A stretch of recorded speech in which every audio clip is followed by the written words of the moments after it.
Good morning, and thank you for being here for my May press briefing. First things first, I hear there's a birthday boy here today. Sergeant Larry, well, yeah, you go. Happy birthday. It's happy birthday to you. Join me. Happy birthday to you. Happy birthday, dear Larry. Happy birthday to you. Just so you know, the news camera crew got a picture of you too. So you might be on this evening news. You just never know.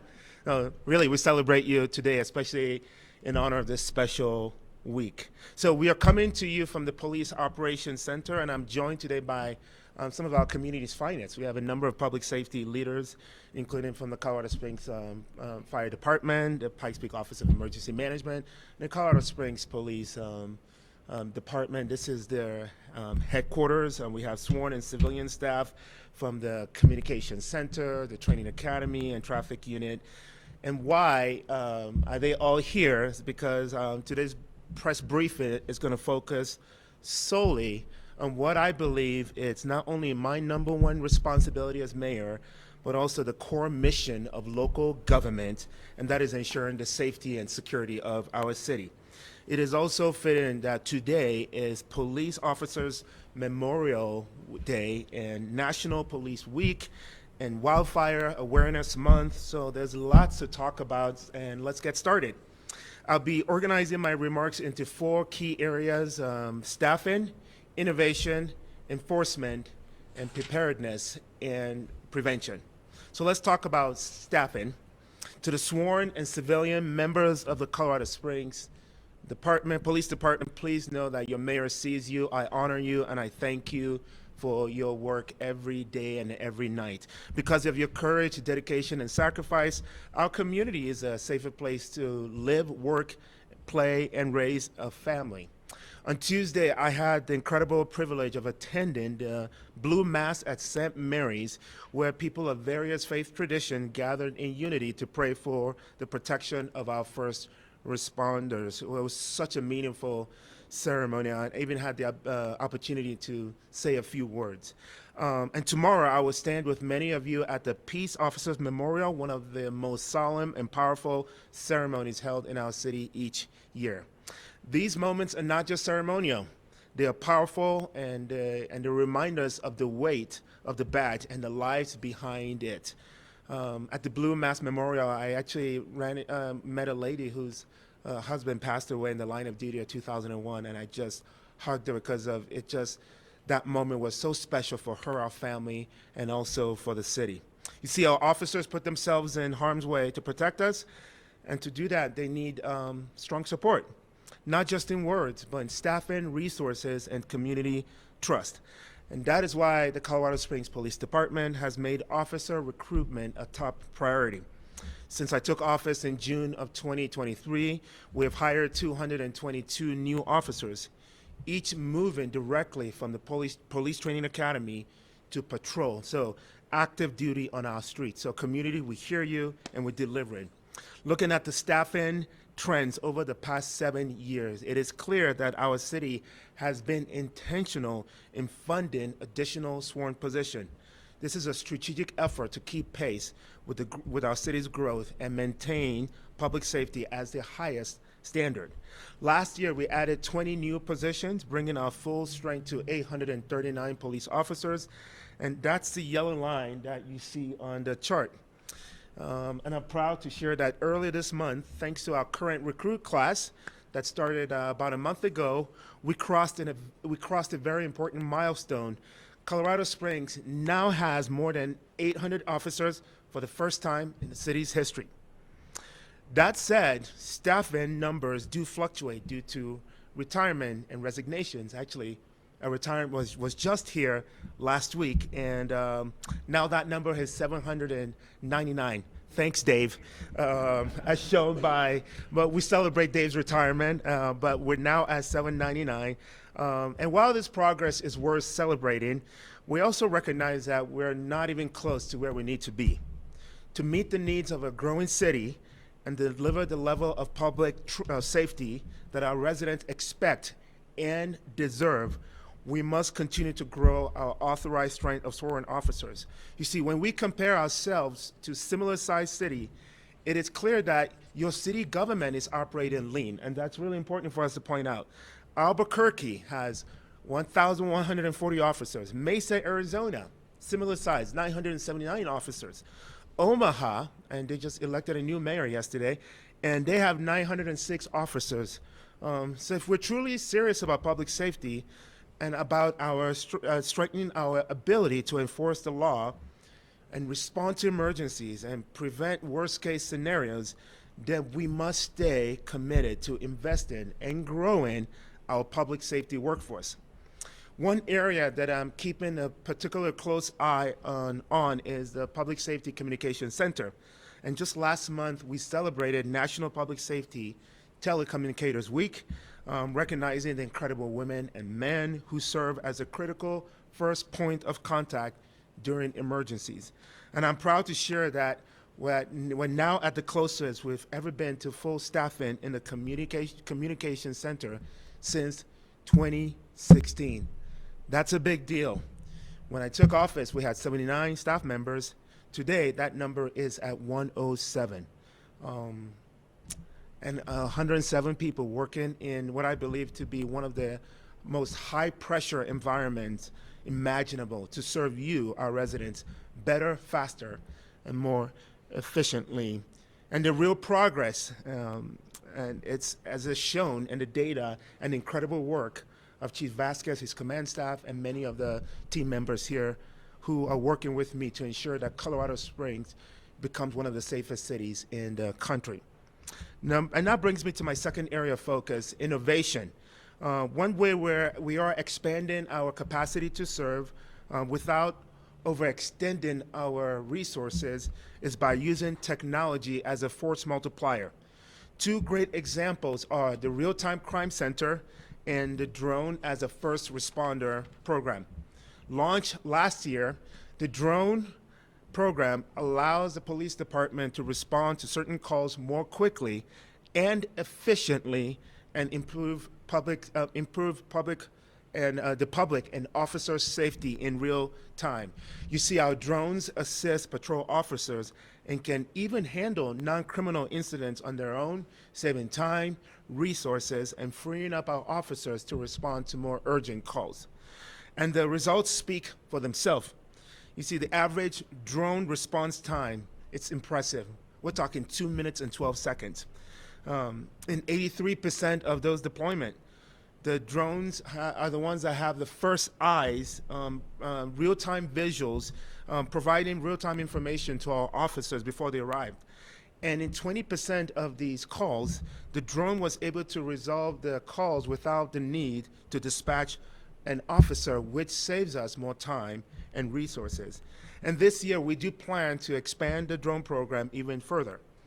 I'm also excited to share that we have recently brought the Real-Time Crime Center and the Communication Center here in the same location, both co-housed in this location, because this will improve the communications between those teams and helping the entire system operate more effectively and smoothly.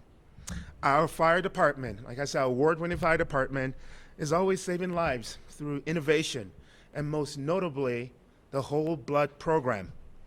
In its first year of the program, it was used on 84 patients at an 82% survival rate. That means 69 lives were saved. That's 69 families who got to hug their loved ones again. And the most common reasons for the Whole Blood program is traffic accident. Now, turning on to traffic safety and enforcement, another area where innovation is making a difference, we deployed Photo Red, a red light camera program aimed at reducing violation, crashes, and injuries without costing city fund because the program truly pays for itself.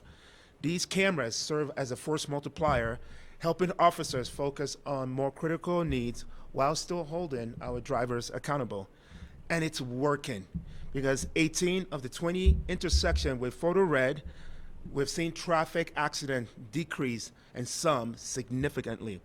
Nearly 1,500 fewer red light tickets were issued compared to last year, showing that driving behavior is improving. Citywide, the data is just as encouraging. Traffic accidents are down 10%, injury accidents are down 29%, and as of May, we have only had 10 fatal accidents compared to 18 at this time last year. The biggest reason is you, the drivers of Colorado Springs, you are making smarter, safer choices behind the wheel, and it is saving lives. Now, let me be clear. Our police officers would rather educate and engage and encourage voluntary compliance than write tickets. We're not here to punish. We're here to protect. Number 3, enforcement. You see, while we always aim for education and voluntary compliance, when laws are broken, make no mistake about it, we will enforce them because safety and accountability to the rule of law matters. In Colorado Springs, we will uphold the rule of law to keep our families, our streets, and neighborhoods safe. 2 of the most common concerns that I hear from residents are speeding and expired license plates tags. Let's talk about why this matters. Speeding is the #1 cause for traffic accidents. And let's be honest, if people don't believe that there's a chance they will get caught, there's no way they're slowing down. That's why I'm proud to report that traffic tickets are up nearly 12% over the last year, including citations for speeding. We're also cracking down on expired tags, an issue that is becoming a real frustration for so many. So far in 2024, the Colorado Springs Police Department wrote nearly 1,900 tickets for expired plates. And just last month, thank you, Chief Vasquez, we launched a 7-day enforcement campaign between April 20th and the 26th and wrote about 409 tickets in that week alone. These targeted efforts are working, and you can expect more of them ahead. Because when enforcement is fair and consistent and visible, it creates a safer and a more respectful community for all. The 4th, last but not the least, let's talk about prevention and preparedness. Like I said earlier, May is Wildfire Awareness Month, which makes it a perfect time to focus on how we prepare as a community. This week, our fire department launched its Living with Wildfire Town Hall series. These events are a great way for residents to learn how to protect themselves, their homes, and their families. At these town halls, you will hear how to prepare for a wildfire. Number 2, what to include in your emergency plan. And number 3, how evacuation works and how you'll be notified in a case of a wildfire emergency. I have personally attended one of these sessions myself, and it's inspired me actually to revisit my own family's emergency plan. And I encourage every one of you to take advantage of this free and valuable resource. And I want to thank our Division of Fire Marshal, which has turned $20 million in retained TABOR funds into real progress on wildfire mitigation. That's a big deal. Because of your support of Ballot 2D in 2021, we are now mitigating and reducing wildfire risk on 500 more acres per year in areas like Stratton Open Space and Fisher's Canyon and Palmer Park and Blodgett Open Space. And with new equipment and a strong in-house team, we are preventing fires and protecting homes. A major part of this work is advanced evacuation planning. At the Pikes Peak Office of Emergency Management, as they shared earlier this year, we're taking a data-driven, local-focused approach that builds lessons from past wildfires. And thanks to this new technology, we are now able to play around with different scenarios and with multiple different different inputs to ensure the safety of our residents. And thanks to the strong leadership, especially from Andrew Knobbaum from the Emergency Management Office, we are improving our ability to respond quickly and respond effectively in the case of a crisis. And the core of this work is one simple truth. This is about saving lives. This is also about building long-term resilience through innovation and teamwork. So in closing, everything that I've shared with you today, from staffing, innovation, to enforcement and preparedness, is part of this bigger vision of making Colorado Springs one of the safest cities in the country. And he said, we are aligning our public safety efforts to what matters most to our residents. We're listening and we're responding. So, fast and reliable emergency response, we hear you. 2, laws that are fairly enforced, we hear you. 3, protection from crime and natural disasters, we hear you. And 4, prevention whenever it's possible, and we hear you. Please know that as your mayor, I will continue to put public safety first, because at the end of the day, make no mistake about it, a great city is a safe city, and a safe city is a great city. Onward and upward. Thank you. Now I'm going to open up for your questions, and I have an incredible team of public safety leaders here who are going to help answer some of these questions as well. Yes. Hi, Mayor. This may be a question for Chief Vasquez, but 800 officers, part of the department, how were you able to get to that number? I could answer that, but I also want you to hear from my team. Yeah. Well, thank you. So I think one of the biggest things that we've done is we initiated, and I think I see Heather Edwards in the room here, standing at the back. Heather and her team, she's the HR manager for CSPD and soon to be promoted here shortly to a director position. But Heather and her team came up with a process for continuous hiring. So in the past, what we used to do is we would, like many agencies across the country, we would put out an announcement for hiring. And it could take about 11 months. So we would stop taking those applications after a particular period of time. Now, you can apply for the next academy or the one after that 365 days a year. So a continuous hiring process.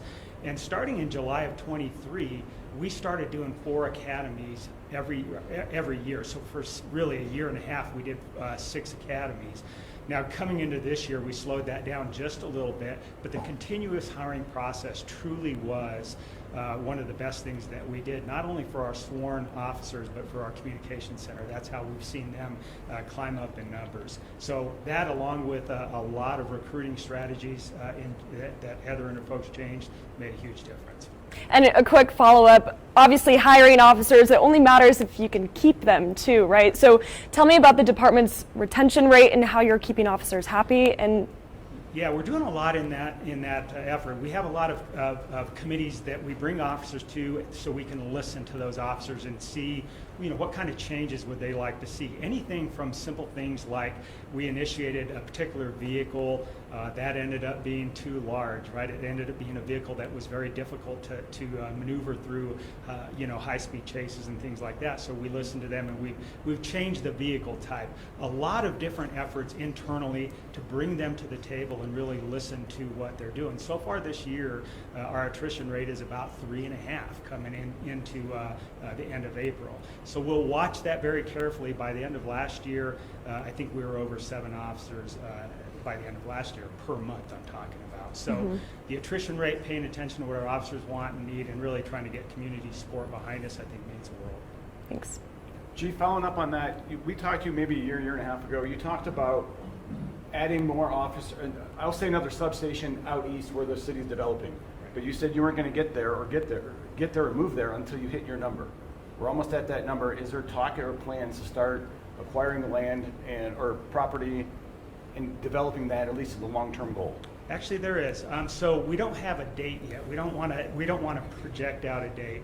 839, if we can get to that consistent, we have to remember that a lot of those are in the academy. But I believe part of the recruiting efforts truly will be that amazing training complex that I think we're getting close to. So with that then comes a promotion of 16 officers for fulfillment of all of the ranks that need to be in that substation. That's really what I'm watching. So when we look at our call response times and things like that, that's going to help us trigger that, but we are in the talks with the mayor about getting that land for our next substation. As we talk about hiring and staffing today, what benefits will the average citizen see with more officers on the street? Well, I think as the mayor really talked about, he talked about the number one need or the number one request by our citizens is traffic enforcement. So a great example of what you're talking about is our motor unit. So we have 23 authorized positions in our motor unit. They write a tremendous amount of tickets. We've been down on motors for, I think we were down 6 and 8 officers in our motor unit. Now we're only down 3. So we've been able to increase something like our motor unit to get out there, write more tickets, really be more present, which slows people down. Now we're seeing a benefit in a lot of different processes that come into play. And as we get more officers, we're able to do more things like that. Gotcha. You just mentioned that you're getting close to having a new police training center. What other things happen in that process? So we're still in discussions. I think my staff really is watching the response times, watching what's happening in the communications center. One of the things that's really helpful, without just kind of taking over here, is that we are approaching staffing and response in 2 directions, really. One is staffing increases. The other is how can we bring technology to bear? The mayor has been really supportive about looking at things like drone as a first responder, real-time crime center, and other things that make us more efficient. So can we approach our responses in 2 different directions? 1, by efficiencies in technology, and 2, by increasing that staffing. We'll watch both of those things and then make a determination when the right point of time is for that new substation. And the event I'm coming from, I just did a town hall to a number of older Americans. It's a senior, it's Older Americans Month. Silver Key is hosting this event, and the reason why I bring this up is one of the comments from one of the our residents. He said, I'm noticing a lot of technology, especially around the photo red, and she commented that it is changing behavior and asked, are we going to have more of that in the city? And I just updated you that the good news is that the program pays for itself. It doesn't affect the city funds per se. But just hearing that from our residents and our ability to deliver on some of their needs when it comes to traffic safety is really important. And so expect to see more investment in technology to serve as a force multiplier to increase our effectiveness and our efforts. Yes. I want to ask about Proposition 130, passed by voters back in November. Obviously, as you know, creates that large pool of funding for law enforcement agencies across the state. Has the Colorado Springs Police Department seen any of that funding? Do you know how much you guys will get? What's the update on that? Yeah, that's one I keep asking the governor almost every month. I don't know where we're at with that. So actually in this legislative session, they had to do a process to determine what kinds of uses that money could be used for. So what ended up happening was a date in time, which is December of 2026. That's when the money will probably be dispersed. So we've got a little bit of time before it's actually dispersed. They did clean up the process and determine what that money could be used for. So we're right now working through what we might use it for to present to the mayor. In December of 26 is about when we can start seeing that. Gotcha. I can tell you, I have not seen what we can use it for, but one of my biggest interests is ensuring that we're investing in technology, again, to serve as a force multiplier for both our police department and also with our firefighters as well.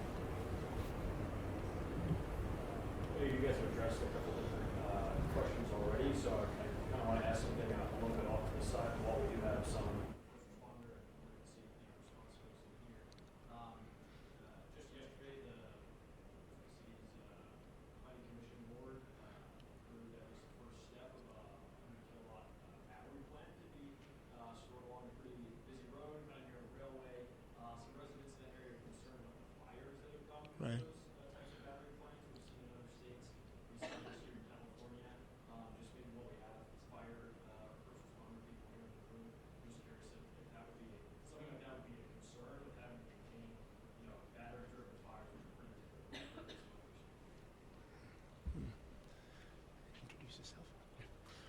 Chris Cooper, Fire Marshal.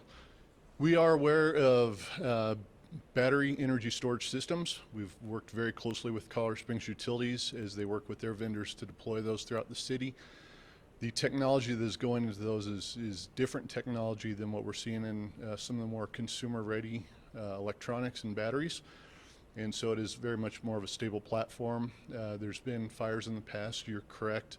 A lot of lessons learned from that. The battery manufacturers have stepped up, made some changes. Those systems come with a lot of safeguards, and we are training our firefighters through a committee that we have to look at energy storage systems to make sure that our response is appropriate for those and that the fire protection systems that are built in are appropriate as well. Just really quick, is there any concerns, however, with some of what we've seen as like kind of the aftermath, the residual effects of some of those chemicals and those technologies that when they do burn and kind of put out into the air, we've seen kind of larger areas around plants like those kind of see some potentially dangerous lasting effects? Is that Certainly, anytime there's a fire, those products of combustion and the chemicals that are put off are a hazard, not only to people but to the environment. The goal is to provide prevention measures ahead of time to really prevent those types of activities from occurring, and then obviously our hazmat team and others would be involved should there be an event to make sure those things are appropriately addressed. just lastly, I know it sounds as if there wouldn't be any people monitoring that this facility would be all kind of automated from out of state. Would it be helpful, or put you guys more east that have people that actually report stuff quicker should something unfortunately happen? Actually, the automated monitoring that's built into these appliances is probably more effective than having people on site. Those are sealed containers, and so that automatic monitoring and detection within those units provides rapid notification to the control centers that could then dispatch us. So that's actually a safer opportunity for us than to have people on site. Thank you, I appreciate it. Thank you. I have one more quick question, and this may have already been addressed. As far as the police department staffing, hiring more officers, are you focusing on putting more officers on specialized units like burglary, motor vehicle theft, or are you focusing on patrol? Great question. So I think we have to balance both of those. Our number one priority really is to ensure that our patrol officers are fully supported out there to the extent they can. However, when we think about our specialized units, that's where the investigations happen. That's where we have to ensure that the documentation, everything that the DA's office needs to provide a good case in court for support of our victims is also cared for. So almost on a weekly basis, probably on a weekly basis, Deputy Chief Rosenoff and Deputy Chief Koch over our specialized units and over patrol are meeting. And certainly every time there's a PTO class, a group that gets out of the field training, starts coming out, they'll sit there and balance out with a lot of input from other staff where to put the majority of those officers coming out every single time. In this particular case, as an example, the vast majority of people going out of this PTO class will go into patrol. Then DC Rosenoff will weigh in, which divisions are most in need. So it's almost a weekly conversation, but it's a balance to ensure that we're providing the best service to the public and to our victims. Thanks. Yes.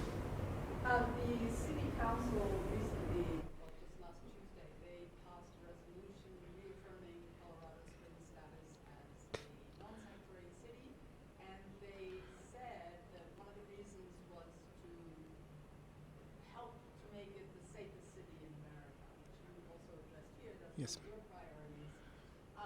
But the nightclub raid happened when we were a non-sanctuary city, so I'm struggling to see how, I know resolutions are non-binding and sanctuary cities have very fluid definition, but how is this going to help us become a safer city, and how is it going to help the police to do their jobs? That's a great question. It's certainly within City Council's purview to make resolutions and statements of where they're placing their support and their values.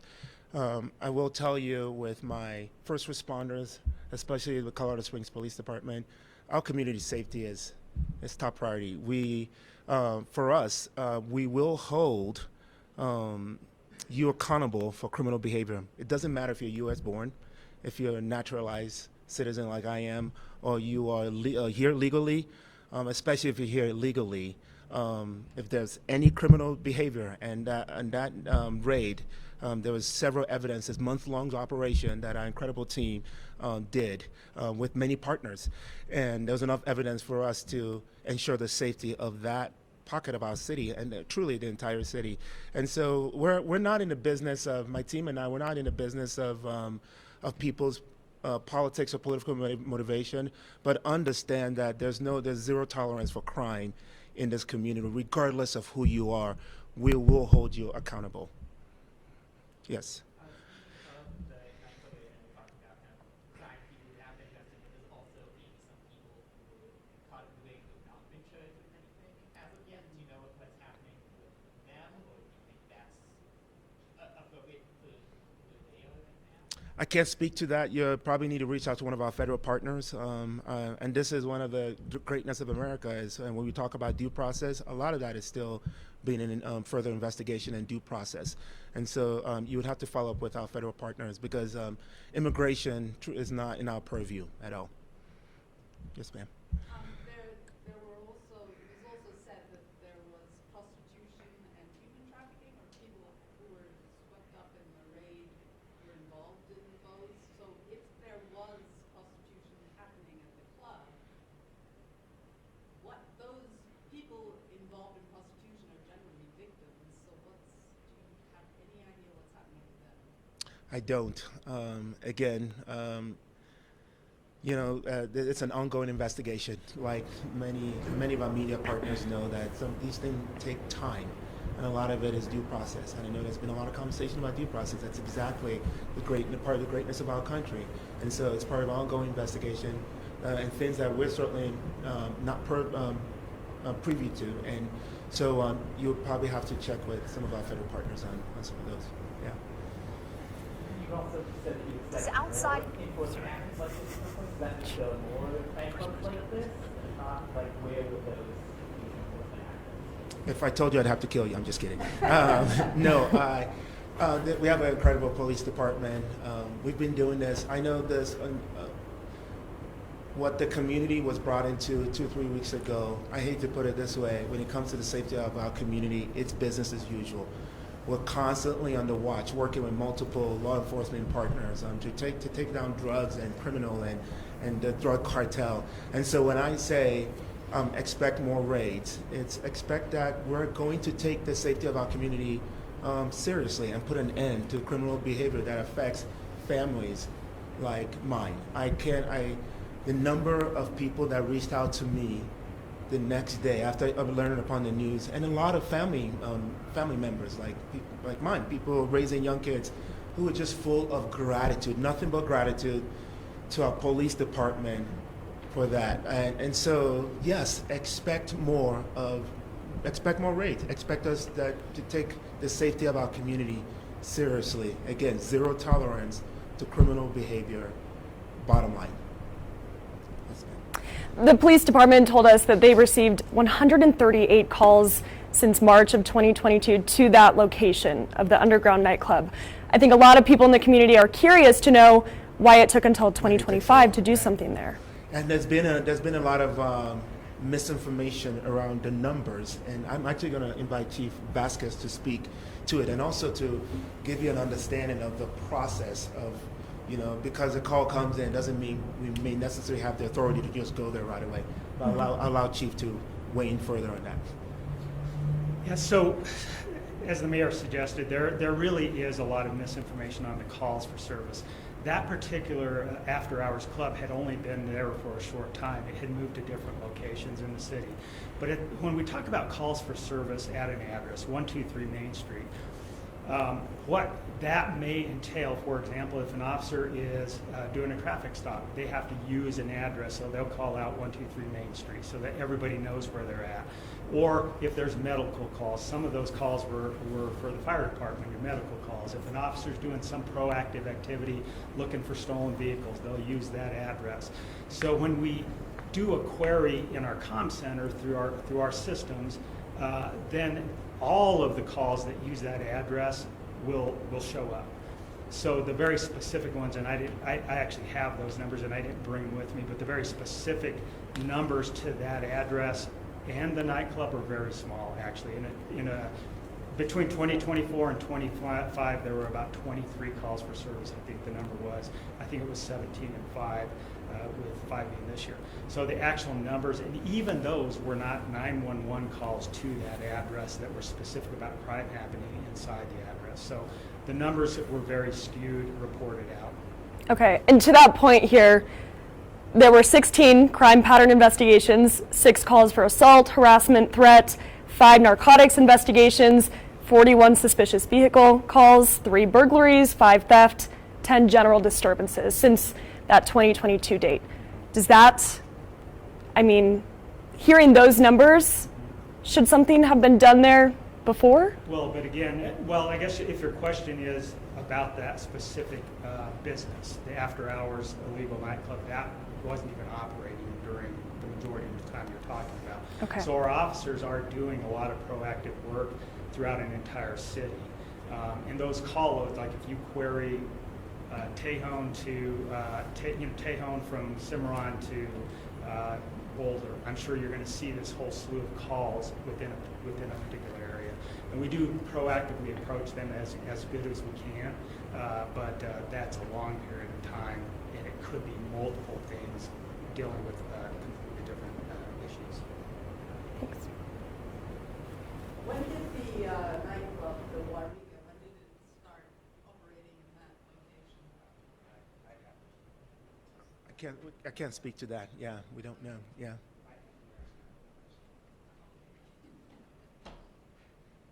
Any other questions?